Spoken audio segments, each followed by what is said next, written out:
The New York perspective. I think that New Yorkers in the city, anyway, pride ourselves on being a city built by immigrants, and as our prior speaker spoke about his grandparents coming from those the countries of Europe and all that, unlike some other cities, people still pride themselves on those roots and those connections to the countries of Europe or wherever they came from. And I think that's reflected in some of the city policies, like the executive orders that began with Mayor Koch and carried by Mayor Giuliani and then by Bloomberg, that created some security for people to report crimes to the police and so on, and separated the city from the authorities of the Immigration Service. We also have fought for and won pretty decent multilingual services in schools and hospitals, not without struggle, but it is a city that has been reasonably welcoming to immigrants of very diverse populations. I agree with the prior speakers that immigration is not the third rail, but we've seen that third rail sort of hit in this driver's license issue, which ignited the same kind of polarization and emotional reaction that took me by surprise, and I think many of the immigrant advocates in New York by surprise. And I think we were very taken by surprise at the backlash, and probably ill-equipped to respond to the backlash, which takes us to today, which is now back to status quo, and how we can, through our unions and through the labor community formations, try to address some of the what's happened in the backlash and turn that back around. Because I believe, as the current speaker said, that we will win on these issues. I believe that the immigrants are integrated not only to New York, but into American society, and that we, the immigrants, especially as they move down the generations, have a strong desire to embrace American society and become Americans, and also to impact America with our culture and changes. And this is kind of the American story, and so we will prevail, but there are things that we need to, challenges and tensions that we need to deal with. I think the first tension or division that came up very strongly in the driver license issue was this division between the undocumented and the documented immigrants. And I see this in the Chinese population, where as soon as you shine this light on the undocumented and you're seen as giving them a particular privilege, which in this case was driver's licenses, you trigger this real visceral reaction to it. And some of that, I think, was rooted in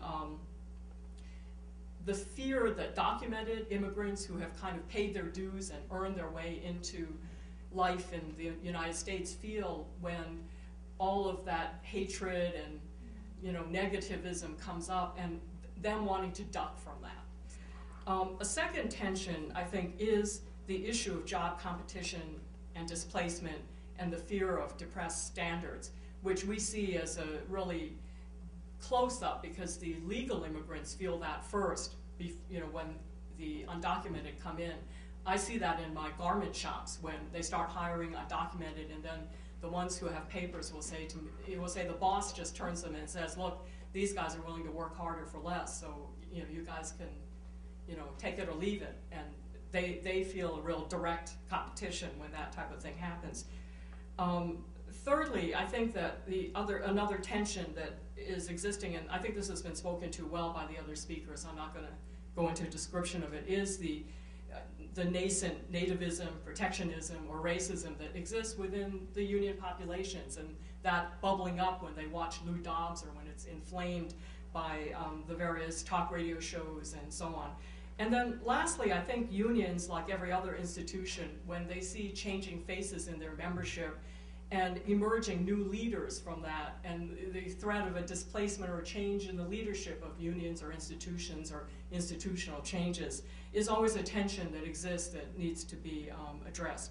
So the last thing I just want to leave with is that, as always, we need to be mindful of divide and conquer tactics, and how fighting among ourselves means that corporate America can kind of foist their plans upon us. I think that the Real ID law, which was kind of a backdrop of the driver's license thing, is a real threat to all citizens, not just the undocumented. And somehow the feeling that it's okay for the undocumented or for the immigrants as a whole to become the guinea pigs for some kind of ID system is okay, but please don't be fooled that that ID system isn't eventually going to be put on everybody else. And I think that that's something that people really need to be mindful of and watchful of. And I think that was a real danger underlying this whole driver's license issue. And I'll stop here and hand it to Ed. The labor unions in the city run the gamut of opinion, from those who actively oppose illegal immigration and see it as a threat to their jobs, to those who are absolutely pro-immigrant and, as May described, have organized around it and provided resources and political capital to try to advance an agenda that both unifies the workforce and advocates for protections for workers. The thing that we don't talk enough about is that there's this huge group in the middle who run the same gamut of opinion but don't act on it. It is particularly important in the context of what the working class is of this city right now, that the trade unions speak out forcefully against how this economy is organized, its implications for workers, this notion of a middle-class worker being subsidized on the backs of people who make $5, $6, $7 an hour when they get paid and no benefits.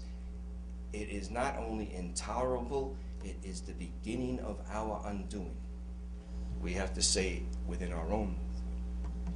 12 million people who came across the border, it is nonsense to think they came in the dark of night. This is not 120 guys hiding out in Texas. Sorry. They were here because the economy required them, the bosses wanted them, and the government let them in. To refer to them as illegal flies in the face of reality, and it's an insult to every working person. Trade unions have only been legal in this country for slightly over 75 years when you really think about it.